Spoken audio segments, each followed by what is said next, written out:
Hello and welcome to the sewing studio. Today we're going to start our video in a different place. So here we are on the shop floor and I'm looking at this range of Decorum fabric by Basic Grey. I've been given a layer cake in this range and I'm looking at the other fabrics in the range, thinking about what else I'm going to add to it. But whilst I'm talking to you, I've become slightly distracted by something else, as I often do. And I've just noticed that there's a layer cake in a fabric that I've not seen since I've been on the shop floor. So I'm just going to go over and have a little look at that. So this is the one I've just spotted and I was distracted by. It's called Love Struck. And I'm just loving all these tones of pinks, greens, turquoise. I think I'm going to have to put this away to buy this when I finish working today. But anyway, let's get back to where we were and I'm going to take you to the studio and show you what we're going to make today with Decorum. So let's get started. I was given a Decorum layer cake by Basic Grey and asked to create a quilt using a layer cake, and I didn't have a pattern. So what I've created, the quilt behind me, is great if you're not an accurate cutter, because believe it or not, the cutting on that is quite random. So I'm going to show you how you're going to make this quilt. And today I'm going to use a layer cake by Holly Taylor, and this is called Sunflower Garden. With this quilt, you need 36 out of your pack. Most of these packs have got 42 in. So you're going to pick your favourite colours. And what we're going to do is we're going to open the pack, which is always the best bit, which is the bit I love. And then we're going to sort our 10-inch squares into stacks of 3. And what we want is a nice contrast of colour. So I'm going to choose this sunflower fabric. And then I'm going to choose a green, and then I'm going to choose, I think I saw a purple, yeah, I thought I'd spotted that one. So then I'm going to choose a purple. So I'm going to take those 3 because they're a really good contrasting set of 3. And then I'm going to look through these and I'm going to find some other ones that I like. So that's a light one. Then I'm going to go with this purple one. And then what else have we got? We've got this browny colour, rusty sort of autumnal colour. So I'm going to go with those 3. And then I'm going to sort through and I'm going to find another 3. So most of the packs are sort of in a rough order of tone and colour. So I'm going to pick another one of those. I'm going to go with that sort of yellowy colour. Mustardy colour, I think it is. And then, wow, it's just got to be purple, hasn't it? I'm going to go with that purple. So I'm just going to demonstrate with a few of them for the purpose of today's video. But what you would do is you would sort through and you need 36 of these squares. So the beauty of this is there's always 1 or 2 in a layer cake that you're perhaps not so keen on. So you can keep those and put those aside for another project. But with this, you're just going to sort them into piles of 3. So let's just put them to one side. The next thing we're going to do is we're going to line these up. So I'm going to cut them in stacks of 3 as well.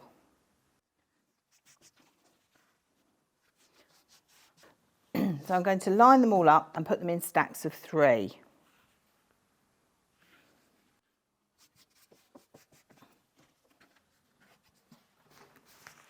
Just pop these out the way a minute. I'll put that one on top just so you can see the difference in the colours.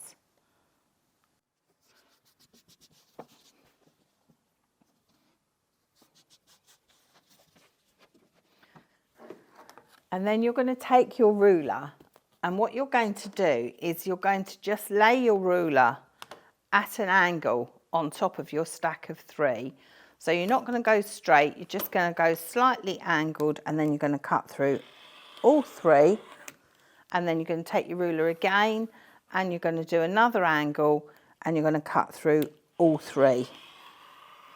And it doesn't matter how you do this, so you can see there that I've got a bigger wedge at the top. What you don't want to do is have a complete point, because that will make matching much harder.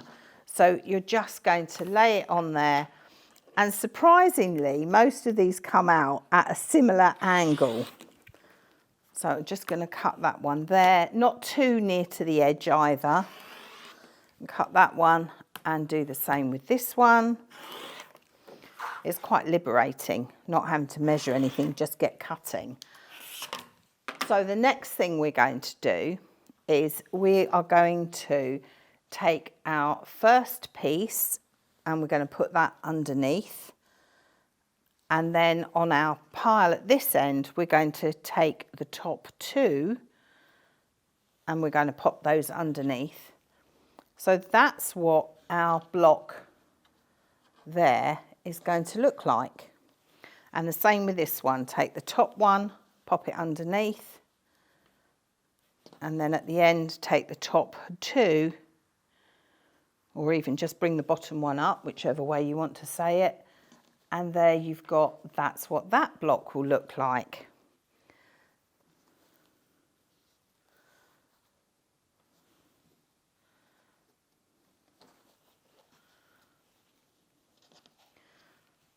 So each stack is going to make 3 blocks. So I'm just going over to the sewing machine and I'm going to put these together. So you can see that I've got my 3 pieces and I'm just going to sew these all together using a 1/4 inch seam.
So I'm just going over to the iron. So I've sewn 3 together.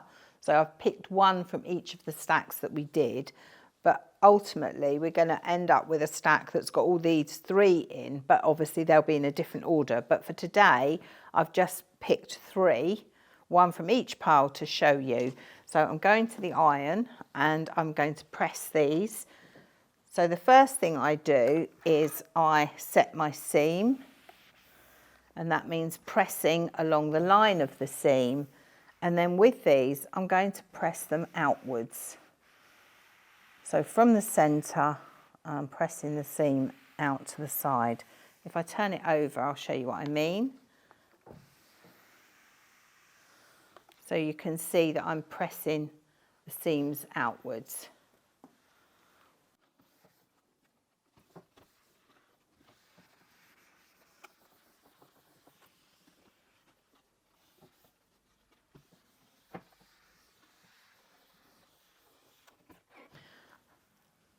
So the next thing we need to do is to square our blocks up, because we've lost ½ inch on either of these seams. So we've now got a block which measures 10 inches by 9 inches. So we need to take 1 inch off our block. So you can use a squaring up ruler for this, or you can just measure it on your mat.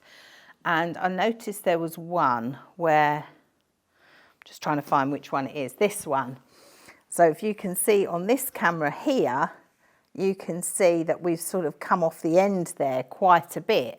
Not quite sure why that is because it lines up at the top. But anyway, the beauty of this is you just trim it up. So because I'm going to make this block 9 inches, I'm going to just go over the line there so I can trim that. I can get rid of that bit.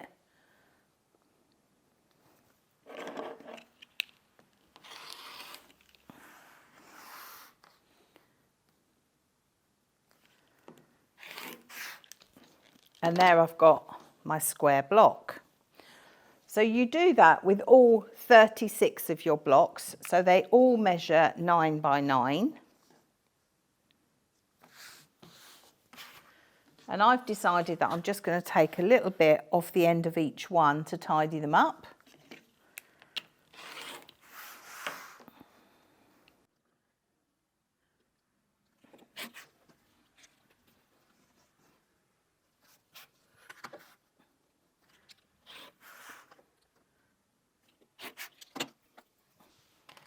So these are your blocks now.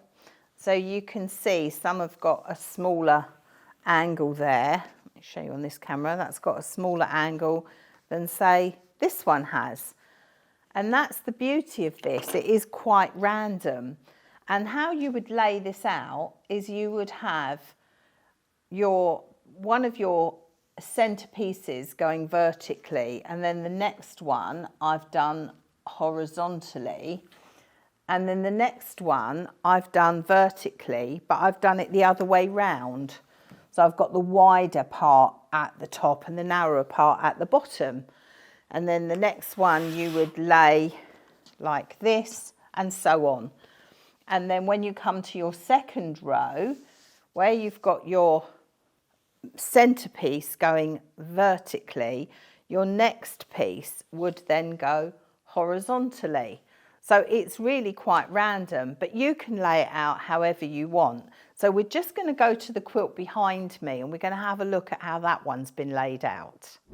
So the quilt has been laid out. As you can see, this center block here is going horizontally and then the next one vertically. Then this one's horizontally, but it's the opposite way round. The angles are the opposite way round. And the same on the next row. Our centerpiece is going down, across and down, but it really doesn't matter how you lay it out. As I always say about make it your own, you can lay it out how you want. But initially when I was given this layer cake, I've got to be honest, I wasn't very keen, but now I've put it together, I absolutely love it. And at the start of this, if you remember, I was in the shop and I was choosing my fillet and border. And at the time, I thought I was going to go with blue, but I changed my mind. Once it was all together, I thought, no, I need to do the brown. So you can see here, I've got a little bit of the very dark chocolatey brown as my fillet. And then my border is more like this caramel colour. You can see there's a theme here, can't you? Chocolate, caramel. Anyway, I really like the browner tones with the blues, and strangely enough I really love it now when I didn't like it particularly when I started out. So what I'd like to hear from all of you is how I should quilt this, because this is just a quilt top, so it needs to be quilted and it needs to be finished. Do we bind it in the same brown here or do we bind it in this caramelly colour? So I'd love to hear from you in the comments below. As always, have fun, and I look forward to seeing you next time here in the sewing studio.